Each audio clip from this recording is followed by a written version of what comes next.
नमस्कार बच्चों, कैसे हो सब। आशा करती हूँ कि आप सब स्वस्थ होंगे और अपने अपने घरों में सुरक्षित होंगे।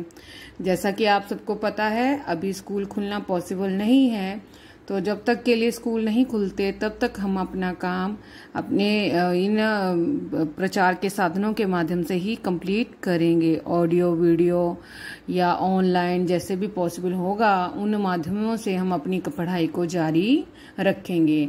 और हम भी अपनी तरफ से कोशिश करेंगे कि आपको अच्छे से समझ में आए और आपको कौन से ऐसे तरीके से पढ़ाया जाए, कौन सा ऐसा तरीका अपनाया जाए जिससे आपको जो है वो पढ़ने में सरलता लगे और आप अपने कार्य को सुचारू रूप से कंप्लीट कर सको। तो हमने अब टर्म 1 का सिलेबस कंप्लीट कर लिया था। अभी टर्म 2 के सिलेबस में PA2 में हमारा चैप्टर है चैप्टर नंबर 12, नागालैंड। नागालैंड के बारे में आप सबने तो सुना ही होगा, पर मैं चाहती हूँ कि इस पाठ को शुरू करने से पहले आप 5 प्रश्नों का उत्तर, IVL क्वेश्चन दे रही हूँ आपको, उन 5 प्रश्नों का उत्तर जो है वो हमारे नेक्स्ट वीडियो में जब भी हमारा सेशन होगा, तो उस सेशन में जब मैं आपको ये प्रश्न पूछूंगी, उस प्रश्न का उत्तर जो है वो आप मुझे एक क्लास के रूप में आपको मैं अभी थोड़ा सा हिंट यही दिए जाने वाली हूँ कि हम लोग ऑनलाइन क्लासेस स्टार्ट करने वाले हैं। ऑनलाइन क्लासेस में 1 घंटा हम हफ्ते में एक ऐसा रखेंगे जिसमें हम अपने चैप्टर का रिवीजन करेंगे और रिवीजन के माध्यम से ही हम अपना चैप्टर कंप्लीट करेंगे। जानेंगे आपको कहाँ पर प्रॉब्लम आ रही है, कहाँ समझ में आया, कहाँ समझ में नहीं आया। तो ये IVL क्वेश्चन जो है वो आप लिख लीजिए। इस चैप्टर को खत्म होने के बाद आपको ये प्रश्नों के उत्तर ढूंढने हैं और मुझे बताना है इन प्रश्नों के उत्तर, ठीक है। तो वैसे तो इनको लिखने की कहीं जरूरत नहीं है, लेकिन अपनी सुविधा के लिए आप इन्हें अपने रफ बुक में कहीं पर नोट करके लिख सकते हैं, क्योंकि बहुत सी चीजें हमें वर्बली याद नहीं होती हैं। उनको अगर हमने लिख के रखा हो तो हम कभी भी जरूरत पड़े तो उनको पढ़ सकते हैं, उसके बारे में समझ सकते हैं। तो पहला प्रश्न है, मैं ऐसे ही बोल रही हूँ बच्चों, आपको अभी लिखने की जरूरत नहीं है, या फिर अगर आप लिखना चाहो तब भी लिख सकते हो, लेकिन अभी मैं थोड़ा स्पीड में बोलूंगी तो इसलिए शायद लिखना थोड़ा मुश्किल हो। तो मैं आपको आज के होमवर्क में ही ये सब लिख के दे दूंगी। जैसे नागालैंड की कौन कौन सी वस्तुएं सैलानी होते हैं टूरिस्ट लोगों का ध्यान जो है वो अपनी ओर आकर्षित करती हैं। आपको नागालैंड की उन वस्तुओं के बारे में बताना है जो मेन अट्रैक्शन है टूरिस्ट लोगों के लिए, है ना। सेकंड क्वेश्चन है, नागालैंड की पूर्वी सीमा पर उसके ईस्ट साइड कौन सा देश स्थित है। नागालैंड की पूर्वी सीमा पर कौन सा देश स्थित है। तीसरा है, पक्षी तीर्थ और फैल्कॉन कैपिटल के बीच में क्या संबंध है। आपको इनमें रिलेशन बताना है कि इन दोनों शब्दों के बीच में क्या रिलेशन है, पक्षी तीर्थ और फैल्कॉन कैपिटल। नागालैंड के प्रमुख कुटीर उद्योग कौन कौन से हैं। आपको बताना है कि नागालैंड में जो कुटीर उद्योग हैं वो कौन कौन से हैं और उन उद्योगों के नाम बताने, उन उद्योगों में क्या बनता है, ये सब मुझे आपने बताना है। नागा हेरिटेज विलेज किसामा में नागा जनजातियां उत्सव किस प्रकार मनाती हैं। तो नागा हेरिटेज विलेज है और उसमें किसामा नागा जनजाति है, वो अपने उत्सवों को, अपने फेस्टिवलों को किस प्रकार से मनाती हैं, इसी के ऊपर हम डिस्कशन करेंगे। तो आइए शुरू करते हैं आज का चैप्टर नागालैंड जो चैप्टर दिया गया है ये ना तो निबंध है, एक तरह से निबंध भी बोल सकते हैं, लेकिन इसका एक्चुअल नाम है रिपोर्तार्ज बच्चों आजकल के हमारे गद्य विधा की नई विधा है। ये नई टाइप है, नई विधा है जिसका नाम है रिपोर्तार्ज। जैसे निबंध होते थे, जैसे आपके गद्य साहित्य में ये आता है रिपोर्तार्ज। भारत के सभी राज्य अपनी प्राकृतिक सुंदरता, सांस्कृतिक वैभव, भाषा एवं संस्कारों की भिन्नता के लिए प्रसिद्ध हैं। भारत के जितने भी राज्य हैं उन सभी राज्यों की अपनी अपनी प्राकृतिक सुंदरता है। वहाँ पे नेचुरल ब्यूटी भर भर के है, उनका अपना कल्चर है, अपनी संस्कृति है, भाषा और संस्कार जो हैं वो वहाँ पर अलग अलग पाए जाते हैं। एक राज्य के कल्चर, एक राज्य का जो संस्कृति है वो दूसरे राज्य के साथ नहीं मिलती। सबकी अपनी अपनी संस्कृति, अपना अपना कल्चर है। और नागालैंड जो है वो भारत के उत्तर पूर्वी सीमा पर स्थित है। नागालैंड भारत के उत्तर पूर्वी सीमा पर स्थित एक ऐसा रंग रंगीला राज्य है जिसने पूर्वोत्तर सीमा की पर्वतीय संस्कृति, परंपरा और इतिहास को आज भी जीवित रखा है। नागालैंड एक ऐसा राज्य है जिसने आज भी पूर्वोत्तर सीमा की पर्वतीय संस्कृति, पहाड़ों का कल्चर, वहाँ की परंपराएं, वहाँ का इतिहास, उसको आज भी उन लोगों ने जीवित रखा है। वो लोग आज भी अपने उन्हीं पुराने रीति रिवाजों, उन्हीं पुराने संस्कारों, अपनी संस्कृति को बिल्कुल नहीं भूले हैं। उनको उन्होंने वैसे ही बनाकर रखा है। इस रोचक यात्रा वृतांत, ये यात्रा वृतांत रिपोर्टाज को ही कहा जाता है यात्रा वृतांत। यात्रा वृतांत होता है बच्चों किसी तरह की यात्रा के दौरान लिखे जाने वाला निबंध। जब भी किसी तरह की कोई यात्रा की जाती है, उस यात्रा के दौरान जो निबंध लिखा जाता है उसे कहा जाता है यात्रा वृतांत। यात्रा के दौरान देखे गए, समझे गए बातों को अपने निबंध के रूप में लिखना वो है यात्रा वृतांत।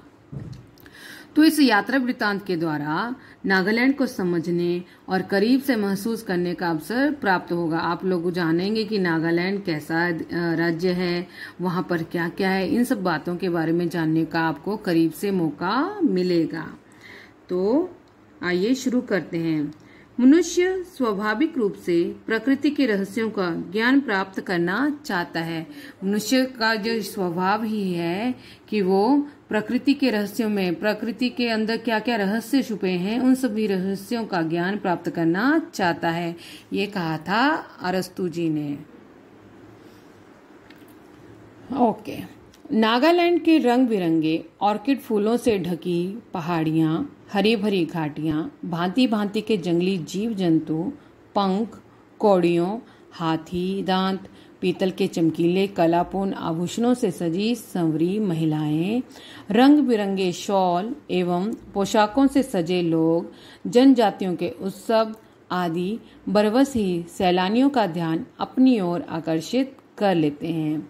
नागालैंड के रंग बिरंगे ऑर्किड फूल। नागालैंड में कौन से फूल हैं? रंग बिरंगे ऑर्किड फूल। और इन्हीं और रंग बिरंगे ऑर्किड फूलों से ढकी हुई पहाड़ियां, वहां की हरी भरी घाटियां, भांति भांति के जंगली जीव जंतु, पंख, कोड़ियां, हाथी दांत, पीतल के चमकीले और कलापूर्ण आभूषण, इन सभी आभूषणों से सजी सवरी वहां की महिलाएं, रंग बिरंगे शॉल, पोशाकों से सजे लोग, जनजातियों के उत्सव, वहां की जो जो जनजातियां, उनके उत्सव, उनके फेस्टिवल आदि। बरबस, बरबस क्या होता है बच्चों? आपको पता ही है। बरबस होता है जबरदस्ती, बलपूर्वक। बरबस ही सैलानियों का ध्यान अपनी ओर आकर्षित कर लेते हैं। ये सब जबरदस्ती, बलपूर्वक ही, अगर कोई ना भी चाहे तब भी अपना ध्यान जो है वो अपनी ओर आकर्षित कर लेते हैं। ये सब चीजें जो नागालैंड में पाई जाती हैं, नागालैंड की जो विशेषता हैं, ये सब सैलानियों का ध्यान जो है वो बड़े ही बलपूर्वक अपनी ओर आकर्षित कर लेती हैं। मैंने अपने साथियों के साथ नागालैंड की यात्रा का कार्यक्रम बनाया। अब लेखक हैं जिन्होंने ये निबंध लिखा है, वो क्या कहते हैं कि उन्होंने अपने साथियों के साथ नागालैंड की यात्रा करने का कार्यक्रम बनाया, प्रोग्राम बनाया। दिल्ली से इंडिगो विमान सेवा द्वारा नागालैंड पहुंचने, वहां के आकर्षक प्राकृतिक दृश्य देखने, जनजातियों के जीवन को करीब से देखने तथा उनकी संस्कृति और सभ्यता को समझने का यह अनुभव मेरे लिए नया ही नहीं बल्कि बड़ा ही रोमांचकारी था। तो जैसे उन्होंने नागालैंड यात्रा का प्रोग्राम बनाया था, तो उन लोगों ने दिल्ली से इंडिगो की फ्लाइट ली और फ्लाइट द्वारा वो नागालैंड पहुंचने पर वहां के आकर्षक, अट्रैक्टिव प्राकृतिक दृश्य देखने, वहां की जनजातियों के जीवन को करीब से देखने और उनके कल्चर, संस्कृति, उनके कल्चर और सभ्यता को समझने का जो अनुभव मेरे लिए नया ही था। वो लेखक के लिए सब कुछ नया था, बल्कि बड़ा ही रोमांचकारी भी था, बड़ा ही इंटरेस्टिंग भी था। कंप्यूटर से टिकटें आरक्षित करवा लेने के बाद यात्रा की आवश्यक तैयारी करके उन लोगों ने ऑनलाइन ही टिकटें अपनी बुक करवा ली थी। और इन सब आवश्यक तैयारियों के बाद हम सभी सुबह 4:30 बजे दिल्ली हवाई अड्डे पर पहुंच गए। जो लोग भी जाने वाले थे, जितने भी फ्रेंड्स जाने वाले थे, वे सभी सुबह 4:30 बजे वो दिल्ली के हवाई अड्डे पर पहुंच गए। नोएडा से आने वाले मित्र को थोड़ी देर हो गई। जो मित्र नोएडा से आने वाला था उसको थोड़ी सी देरी हो गई। 5:40 तक हम हवाई यात्रा की सभी कार्यवाही पूरी करके विमान प्रतीक्षालय में जा पहुंचे।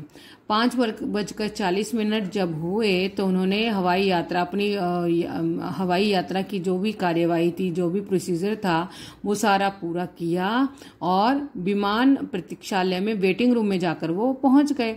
वहां प्रतीक्षा का एक एक क्षण रोमांच, उत्तेजना और आनंद से भरा हुआ था। वहां पे बैठे बैठे वो जो प्रतीक्षा कर रहे थे विमान के उड़ने की, तो वो सब बड़ा रोमांचकारी, बड़ा ही आनंदित कर देना, बड़ा ही उत्तेजना भरा था। थोड़ी देर बाद विमान की ओर जाने का दरवाजा खोल दिया गया। थोड़ी ही देर बाद विमान, जिस ओर से विमान जाना था, उस ओर का दरवाजा खोल दिया गया और अधिकारियों द्वारा विमान में सवार होने संबंधी सूचना दी गई। और वहां के जो ऑफिसर थे, वहां पे जो मतलब अटेंडेंट थे या फिर जो भी वहां पर लोग थे, वो सब उस विमान में उड़ने के लिए, विमान में यात्रा करने के संबंधित अपनी सूचना देने लगे। मैं जल्दी जल्दी अपने साथियों के साथ विमान की ओर बढ़ी। अब लेखिका जो है वो जल्दी जल्दी में अपने साथियों के साथ विमान की ओर बढ़ी। जहां पर विमान जाने वाला था, जहां से विमान उड़ने वाला था, उस विमान में वो जाने लगी। छोटी सी सीढ़ी से विमान पर चढ़कर सभी साथियों ने अपना अपना स्थान ग्रहण किया। सुबह 6:30 बजे विमान ने उड़ान भरी। छोटी सी सीढ़ी लाई गई और उसी सीढ़ी से सभी विमान पर चढ़ गए और अपनी अपनी सीट पर जाकर बैठ गए। सुबह 6:30 बजे विमान ने उड़ान भरी। उनका विमान उड़ा था सुबह 6:30 बजे। चहचहाते हुए पक्षियों के बीच उगते सूरज का सौंदर्य देखते हुए हम सभी वायु मार्ग से गंतव्य की ओर बढ़ चले। सुबह सुबह का नज़ारा था, सुबह सुबह का समय था, तो वहां पर चहचहाते हुए पक्षी, चर्पिंग करते हुए पक्षी, उगता हुआ सूरज, उसका सौंदर्य देखना, और ये सब जो है वो वायु मार्ग से माध्यम से अपने गंतव्य की ओर बढ़ चले। गंतव्य अपने डेस्टिनेशन, गंतव्य होता है डेस्टिनेशन। आप चाहो तो यहाँ पर अंडरलाइन करके ऊपर उसका अर्थ लिख सकते हो। गंतव्य डेस्टिनेशन, जहां पर उन्हें जाना था। लगभग 8:30 बजे दमदम हवाई अड्डे पर हमारा विमान उतरा। लगभग 8:30 बजे वो लोग दमदम हवाई अड्डे पर उतर गए। कुछ यात्री वहीं उतर गए और कुछ नए यात्रियों ने विमान में प्रवेश किया। कुछ यात्रियों की जो उड़ान थी, कुछ यात्रियों की यात्रा जो थी वो वहीं तक थी, तो वो वहीं पर उतर गए। लेकिन कुछ नए यात्री अब विमान में प्रवेश कर गए। लगभग 10:30 बजे विमान नागालैंड के हवाई अड्डे दीमापुर के रनवे पर उतरा। लगभग 10-10:30 बजे के करीब जो है वो जहाज जो है वो नागालैंड के दीमापुर रनवे पर उतर गया। हम सकुशल सुरक्षित नागालैंड की धरती पर पहुंच गए हैं। यह सोचकर मुझे बड़ी प्रसन्नता हुई। पहले से आरक्षित होटल में, उन्होंने जो पहले से बुक किया हुआ होटल था, उसमें कुछ देर विश्राम किया। फिर हम लोगों ने जलपान ग्रहण किया, उन्होंने थोड़ा सा नाश्ता पानी किया और इसके बाद अपने गाइड के साथ मोटर गाड़ी में राजधानी कोहिमा के भ्रमण के लिए चल पड़े। अब कोहिमा किसकी राजधानी है? नागालैंड की। तो वो थोड़ा सा रेस्ट करके, थोड़ा सा नाश्ता पानी खा के अपने गाइड के साथ मोटर गाड़ी में बैठकर राजधानी कोहिमा के भ्रमण के लिए, राजधानी कोहिमा में घूमने के लिए चल पड़े। गाइड ने नागालैंड के विषय में हमें निम्न जानकारियां दी। अब गाइड ने जो है वो नागालैंड के विषय में हमें निम्नलिखित जानकारी दी जो आगे बताई जा रही हैं। भारत के पूर्वोत्तर सीमा पर स्थित नागालैंड समुद्र तट से लगभग 1444 मीटर की ऊंचाई पर स्थित है। इस राज्य के उत्तर पश्चिम में असम, उत्तर पूर्व में अरुणाचल प्रदेश, दक्षिण में मणिपुर और पूर्वी भाग में म्यांमार देश की सीमा है। उस गाइड ने उन लोगों को बताया कि भारत के पूर्वोत्तर सीमा पर स्थित नागालैंड जो है वो उसकी समुद्र तट से ऊंचाई जो है लगभग 1444 मीटर है और इस राज्य के उत्तर पश्चिम में असम, उत्तर पूर्व में अरुणाचल प्रदेश, दक्षिण में मणिपुर और पूर्वी भाग जो है वो म्यांमार देश की सीमा है। इस राज्य का ज़्यादातर हिस्सा पहाड़ी है। इस राज्य का जो मोस्ट ऑफ जो प्लेस है वो सारा का सारा पहाड़ी है। असम की ओर जमीन समतल और ढलवा है। असम की ओर जो जमीन है वो थोड़ी सी फ्लैट और थोड़ी सी ढलवा है। नागालैंड और म्यांमार के बीच ऊंची पर्वत श्रृंखला नागालैंड की पूर्वी प्राकृतिक सीमा का निर्धारण करती है। यहाँ की सबसे ऊंची पर्वत चोटी सरामती है, जिसकी समुद्र तल से ऊंचाई 3841 मीटर है। दूसरी ऊंची चोटी जाफू पर्वत है, जहां शीतकाल में झील का पानी बर्फ बन जाता है। तो उस गाइड ने उन लोगों को बताया कि नागालैंड और म्यांमार के बीच ऊंची पर्वत श्रृंखला नागालैंड के पूर्वी प्राकृतिक सीमा का निर्धारण करती है। ये जो इतनी ऊंची पर्वत श्रृंखला है वो नागालैंड के पूर्वी प्राकृतिक सीमा का निर्धारण करती है और यहाँ की सबसे ऊंची पर्वत चोटी है उसका नाम है सरामती, जिसकी समुद्र तल से ऊंचाई जो है वो 3841 मीटर है। दूसरी ऊंची चोटी जो है उसका नाम है जाफू पर्वत। एक चोटी जो ऊंची चोटी जो है वो सरामती है और दूसरी का नाम है जाफू पर्वत। यहाँ जहाँ शीतकाल में झील का पानी जो है वो बर्फ बन जाता है। ऊंची पहाड़ियों के बीच बर्फ जमी हुई ये छोटी सी झील बड़ी आकर्षक लगती है, बड़ी अट्रैक्टिव लगती है। जाफू पर्वत की ऊंचाई जो है वो 3014 मीटर है और ये सरामती की थी 3841 और ये हमारे जाफू पर्वत की ऊंचाई है 3014 मीटर। पहाड़ों के बीच से धनसिरी, दोयांग, दीखू, तिजू, मेलक नदियां बहती हुई बड़ी आकर्षक लगती हैं। आपको इस लाइन को अंडरलाइन करना है कि कौन कौन सी नदियां बहती हैं यहाँ पर। वो हैं धनसिरी, दोयांग, दीखू, तिजू और मेलक। ये पर्वत हरे भरे जंगलों, अनगिनत फूलों से लदे हैं। ये पर्वत जो हैं वो हरे भरे जंगलों से और अनगिनत फूलों से लदे हुए हैं। यहाँ भांति भांति के पक्षी पाए जाते हैं। यहाँ पर अलग अलग प्रजाति के अलग अलग टाइप के पक्षी पाए जाते हैं। इसलिए इस प्रदेश को फूलों की घाटी और पक्षी तीर्थ होने के कारण Falcon capital of the world कहा जाता है। इसलिए इस प्रदेश को फूलों की घाटी, मतलब फूल ही फूल हैं घाटी में, हर जगह मतलब फूल ही फूल खिले हुए हैं उसके कारण, और पक्षी तीर्थ के होने के कारण, अलग अलग टाइप के पक्षियों के होने के कारण इसे Falcon capital of the world कहा जाता है। तो आज के लिए बस इतना ही। नेक्स्ट पढ़ेंगे हम नेक्स्ट वीडियो में। तब तक के लिए धन्यवाद।